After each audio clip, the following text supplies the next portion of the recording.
Dear students, आज हम पढ़ेंगे डेवलपमेंट ऑफ ब्रैंकियोस्टोमा या ब्रैंकियोस्टोमा के परिवर्धन के बारे में। ब्रैंकियोस्टोमा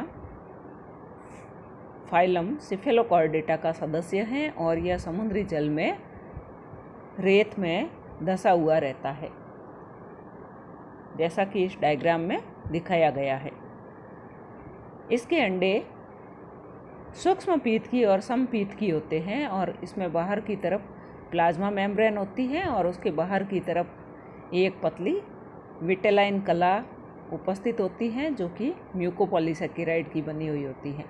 इसका केंद्रक एक्सेंट्रिक होता है, यानी कि एनिमल पोल की तरफ व्यवस्थित होता है, जैसा कि नीचे ए डायग्राम में दिखाया गया है। और इसमें अंडा ओवेरी छोड़ने से पहले फर्स्ट मैचुरेशन डिवीजन इसमें कंप्लीट हो चुका होता है। इसमें डायग्राम में ए डायग्राम में फर्स्ट पोलोसाइट या प्रथम ध्रुविकाय बाहर की तरफ दिखाया गया है। एनिमल पोल पर इसका जर्मिनल वेसिकल और न्यूक्लियस उपस्थित है और इसके वेजिटल पोल पर योग इनर साइटोप्लाज्म यानी कि कोशिका द्रव्य के अंदर योग जो है वो समान रूप से वितरित योग दिखाया गया है। एनिमल पोल पर पीतक अनुपस्थित होता है, जबकि वेजिटल पोल पर पीतक उपस्थित होता है जो कि कोशिका द्रव्य में समान रूप से वितरित होता है। बी डायग्राम में स्पर्मेटोजुआ का डायग्राम दिखाया गया है एम्फियोक्सस के। तो ब्रैंकियोस्टोमा का दूसरा नाम एम्फियोक्सस भी है। इसमें एक्रोसोम दिखाया गया है, हेड है, नेक ऑफ मिडल पीस है एंड टेल और फ्लैजिलम दिखाया गया है। फर्टिलाइजेशन, इसमें बाह्य निषेचन होता है जो कि समुद्री जल में होता है, जहाँ पर अंडे और स्पर्मेटाजुआ को छोड़ा जाता है। फर्टिलाइजेशन से पहले अंडे में बाहर की तरफ पतली विटेलाइन कला बनती है और अंदर की तरफ योग साइटोप्लाज्म में योग उपस्थित होता है जो कि वेजिटल पोल की तरफ होता है और केंद्रक जो है वो एनिमल पोल की तरफ होता है। फर्टिलाइजेशन के दौरान स्पर्म वेजिटल पोल से अंदर की तरफ प्रवेश करता है, जैसा कि नीचे ये डायग्राम में दिखाया गया है। बाहर की तरफ फर्स्ट पोलोसाइट है और जैसे ही स्पर्म इसके संपर्क में आता है तो यह इसके सेकेंडरी oocyte को आगे सेकेंड मैचुरेशन डिवीजन के लिए स्टिमुलस प्रदान करता है। इस कारण से यहाँ पे सेकेंड पोलोसाइट बनती है जो कि बाहर की तरफ प्रवेश करती है और इसका जो केंद्रक है वो अब जर्मिनल वेसिकल कहलाता है। तो सेकंड मैचुरेशन डिवीजन पूर्ण होता है, एक ध्रुविकाय बनती है जो कि एनिमल पोल पर बाहर की तरफ दिखाई देती है और यह फर्टिलाइजेशन मेम्ब्रेन के अंदर होती है, क्योंकि इस समय यह स्पर्म इसके अंदर प्रवेश कर चुका होता है। बी डायग्राम में दिखाया गया है, बाहर की तरफ फर्टिलाइजेशन मेम्ब्रेन बनी है, इसके अंदर की तरफ और फर्स्ट पोलोसाइट के पास में सेकंड पोलोसाइट या द्वितीय ध्रुविकाय उपस्थित है और इसमें एनिमल पोल की तरफ 2 प्रोन्यूक्लियाई उपस्थित है, जिसमें से एक फीमेल प्रोन्यूक्लियाई है और दूसरा मेल प्रोन्यूक्लियाई है। Cleavage and blastulation,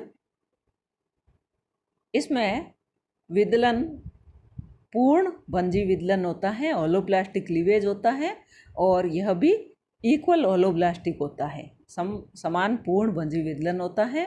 first cleavage जो है वो मेरिडायोनल होती है, विषुवतरेखीय होती है। इसके फलस्वरूप 2 समान आकार के ब्लास्टोमियर्स या कोरक बनते हैं और द्वितीय विदलन भी मेरिडायोनल होता है, लेकिन यह प्रथम विदलन के समकोण पर होता है।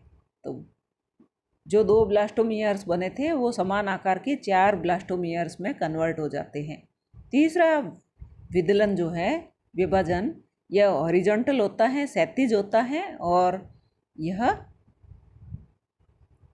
इसके फलस्वरूप 4 ऊपरी छोटे आकार के ब्लास्टोमियर्स बनते हैं, जिनको माइक्रोमियर्स कहते हैं और यह पोलर बॉडी या ध्रुविकाय के नज़दीक होते हैं और 4 बड़े आकार के ब्लास्टोमियर्स बनते हैं जो वेजिटल पोल पर होते हैं और उनको मैक्रोमियर्स कहते हैं। डायग्राम में फर्स्ट क्लीवेज का दिखाया गया है। फर्स्ट क्लीवेज में यहाँ पर क्रोमेटिक स्पिंडल बताया गया है। तो यहाँ पर जो क्लीवेज फरो है वो इसके समकोण पर होती हैं, इस कारण से फर्स्ट क्लीवेज जो है वो मेरिडायोनल या विषुवत-रेखीय होता है। फोर्थ क्लीवेज जो है वो वापस मेरिडायोनल या विषुवत-रेखीय होता है और सभी 8 ब्लास्टोमियर्स को सिंक्रोनसली यानी कि एक ही समय में विभाजित करता है और 16 कोशिकीय अवस्था बनती है, जिसमें कि 8 ब्लास्टोमियर्स, 8 जो है माइक्रोमियर्स होते हैं और 8 ही मैक्रोमियर्स होते हैं। फिफ्थ क्लीवेज जो है वो लेटिट्यूडिनल होता है, अक्षांशीय होता है या हॉरिजॉन्टल होता है, क्षैतिज होता है। और सिंक्रोनस यानी कि यह भी सारी कोशिकाएं जो हैं, सारे ब्लास्टोमियर्स एक ही समय में विभाजित होते हैं और इसके फलस्वरूप 32 कोशिकाएं जो हैं उन 4 परतों में 4 टीयर्स के रूप में यह विभाजित होती है। सिक्स्थ क्लीवेज मेरिडायोनल होता है एंड सिंक्रोनस होता है, यह वापस विषुवत-रेखीय होता है और यह सारी कोशिकाएं एक साथ में विभाजित होती हैं और 64 यानी 64 कोरक खंड बनते हैं। इसके बाद में विदलन जो है वो एसिंक्रोनस हो जाता है यानी अतुल्यकाली हो जाता है, यानी कि ब्लास्टोमियर्स जो है वो अब एक साथ में विभाजित नहीं होते हैं, सारे ब्लास्टोमियर्स एक साथ में विभाजित नहीं होते हैं। बनने वाले ब्लास्टोमियर्स जो हैं वो लूजली पैक्ड होते हैं यानी कि एक दूसरे के साथ में ढीले संयोजन के द्वारा जुड़े हुए होते हैं और इस अवस्था को मोरूला अवस्था कहते हैं। हम पीछे पढ़ चुके हैं कि मोरस फल के नाम के आधार पर यह मोरूला नाम दिया गया है क्योंकि यह अवस्था जो है शहतूत के फल के समान दिखाई देती है। इसी समय में a semi fluid material accumulates in the centre of morula. Morula के केंद्र में एक अर्ध तरल पदार्थ जो है वो इकट्ठा होना शुरू हो जाता है जो कि ब्लास्टोमियर्स को बाहर की तरफ धकेलता है और इस कारण से ब्लास्टोमियर्स जो है वो एक परतीय संरचना के रूप में बन जाते हैं जिसको ब्लास्टोडर्म या कोरक चर्म कहते हैं और सेंट्रल भाग में जो है फ्लूइड फिल्ड कैविटी होती है जिसको ब्लास्टोसील कहते हैं। तो यहाँ पर ब्लास्टुला अवस्था बनती है। This embryonic stage is called blastula और एम्फियोक्सस की इस ब्लास्टुला को सीलोब्लास्टुला कहते हैं यानी प्रगुही कोरक कहते हैं, क्योंकि इसकी ब्लास्टोसील अन्य जंतुओं की तुलना में सबसे बड़े आकार की होती है। अन्य प्रकार की ब्लास्टुला में सबसे बड़े आकार की ब्लास्टोसील जो है वो इनमें पाई जाती है, सीलोब्लास्टुला में। The cells at the vegetal pole of blastula are larger, इसलिए इनको मैक्रोमियर्स कहा था पीछे, और एनिमल पोल की कोशिकाएं छोटी होती हैं। इस प्रकार से ब्लास्टोडर्म की कोशिकाएं वेजिटल पोल पर थोड़ी मोटी होती है।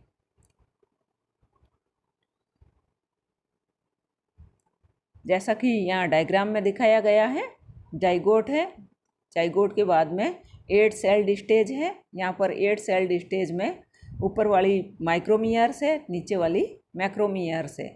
फिर इससे ब्लास्टुला बनता है जो कि ओलो बॉल है, अंदर की तरफ सेमी फ्लूइड भरी हुई कैविटी होती है जिसको ब्लास्टोसील कहते हैं। इसको क्रॉस सेक्शन ब्लास्टुला का दिखाया गया है। अंदर की तरफ खोखली गुहा उपस्थित है और बाहर की तरफ कोशिकाओं की एक परत है जिसको कोरक चर्म कहते हैं।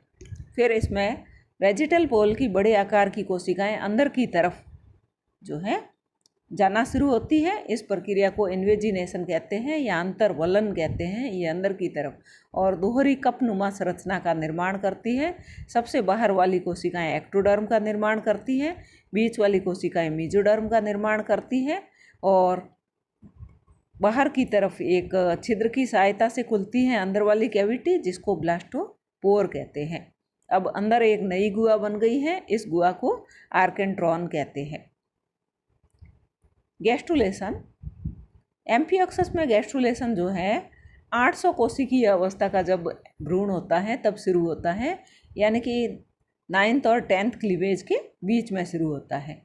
इसमें मुख्य रूप से 2 प्रकार की आकार जनने की गतियाँ पाई जाती हैं भ्रूणीय कोशिकाओं में। फर्स्ट है एपिबोली एंड सेकंड है एम्बोली। एपिबोली या अध्यारोहण, एम्बोली का मतलब होता है अंतरारोहण। फर्स्ट है एपिबोली या अध्यारोहण। इसमें एक्टोडर्मल सेल्स जो है उनमें एक्सपेंशन या विस्तरण होता है, जो कि एम्ब्रियो को बाहर की तरफ से कवर कर लेती है। सेकंड है एम्बोली या अंतरारोहण। इसमें ब्लास्टोडर्म, वेजिटल पोल की ब्लास्टोडर्म है वो चपटी हो जाती है और अंदर की तरफ इसमें इन्वेजिनेशन या अंतर्वलन की प्रक्रिया होनी शुरू हो जाती है। इस प्रकार से एम्ब्रियो जो है स्फेरिकल जो होता है वो कप शेप्ड स्ट्रक्चर में कन्वर्ट हो जाता है और अंदर की तरफ एक बड़े आकार की कैविटी बन जाती है, जिसको आर्केंट्रॉन या आधांत्र गुहा कहते हैं। यह बाहर की तरफ से एक चौड़े छिद्र की सहायता से खुलती है, जिसको ब्लास्टोपोर या कोरक रंध्र कहते हैं। यह कप जो है वो डबल वाल का बना हुआ होता है। एक बाहरी परत होती है और एक आंतरिक एपिडर्मिस होती है, और ये दोनों जो है एक दूसरे के साथ में सतत रहती हैं और कप शेप्ड एम्ब्रियो का निर्माण करती है। इस एम्ब्रियो में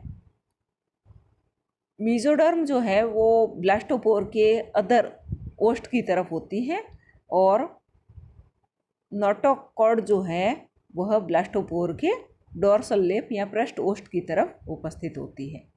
जैसा कि डायग्राम में दिखाया गया है, ये फर्स्ट जो है इसका ब्लास्टूला है, जिसमें कि बीच में सेगमेंटेशन कैविटी या ब्लास्टोसील इसको कहते हैं, और बाहर की तरफ कोशिकाओं की एक परत है जिसमें एनिमल पोल की कोशिकाएं अपेक्षाकृत छोटी हैं और वेजिटल पोल की कोशिकाएं अपेक्षाकृत बड़ी हैं। छोटे आकार की कोशिकाओं को माइक्रोमियर्स कहते हैं, जैसा कि बी डायग्राम में दिखाया गया है, और वेजिटल पोल की बड़े आकार की कोशिकाओं को मैक्रोमियर्स कहते हैं।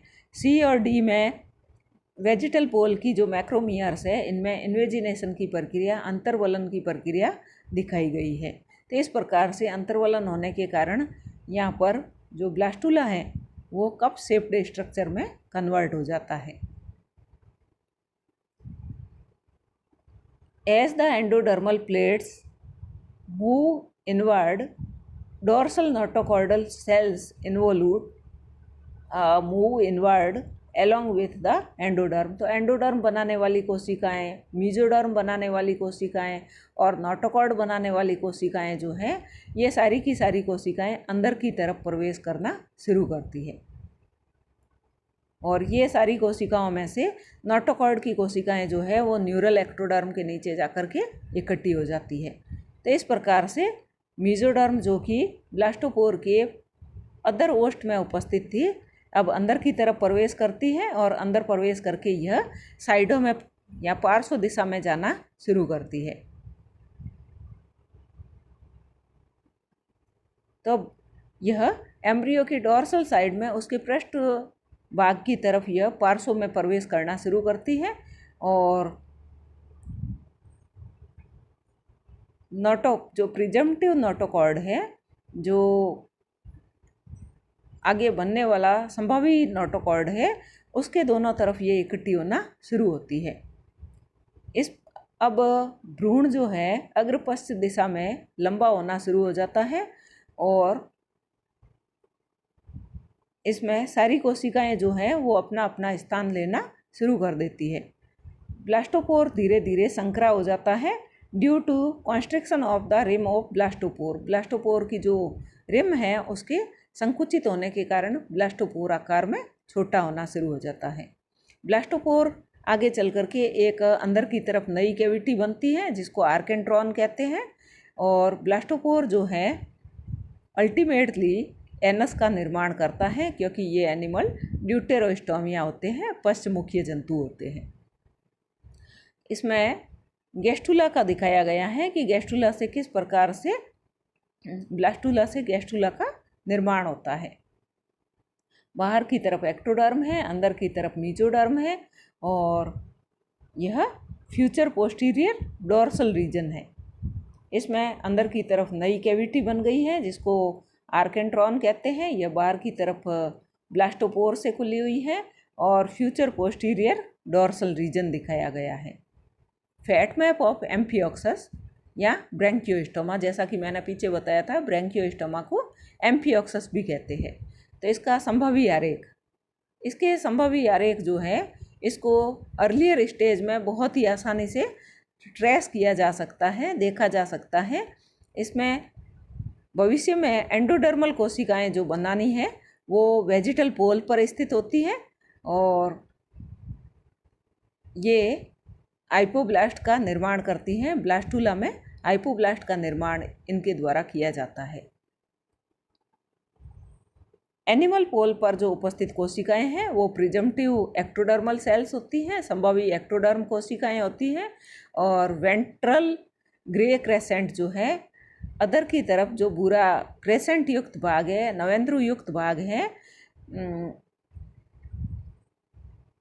जो कि एक्टोडर्म और एंडोडर्म के बीच में है, यह आगे चल कर के मीजोडर्म का निर्माण करता है। और एंटीरियर एरिया एनोदर एरिया दी डोर्सल क्रेसेंट जो पृष्ठ नवेंद्रु है, जो कि एक्टोडर्म और एंडोडर्म के बीच में है और एंटीरियर साइड में है, अग्रभाग की तरफ है, यह आगे चल कर के नोटोकॉर्ड का निर्माण करता है और न्यूरल सेल्स का निर्माण करता है। संभावी एक्टोडर्म, मीजोडर्म, नोटोकॉर्ड और न्यूरल कोशिकाएं जो है ये सभी एपीब्लास्ट ब्लास्टुला के एपीब्लास्ट से बनती है। जैसा कि इस डायग्राम में दिखाया गया है, presumptive organ forming areas in uncleaved egg of amphioxus. तो एम्फियोक्सस के अनिषेचित अंडे में संभावी अंगों को दिखाया गया है और संभावी अंगों को इस प्रकार से आरेख के द्वारा दिखाना फैट मैप या संभावित आरेख कहलाता है। इसमें ऊपर वाला भाग जो है हल्के रंग का भाग एपिडर्मल एक्टोडर्म का निर्माण करता है। अग्र दिशा की तरफ जो है अधर दिशा की तरफ न्यूरल प्लेट बनता है। इसके नीचे जस्ट नोटोकॉर्ड बनाने वाली कोशिकाएं उपस्थित है।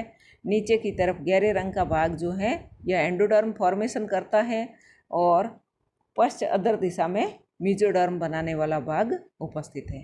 थैंक्स।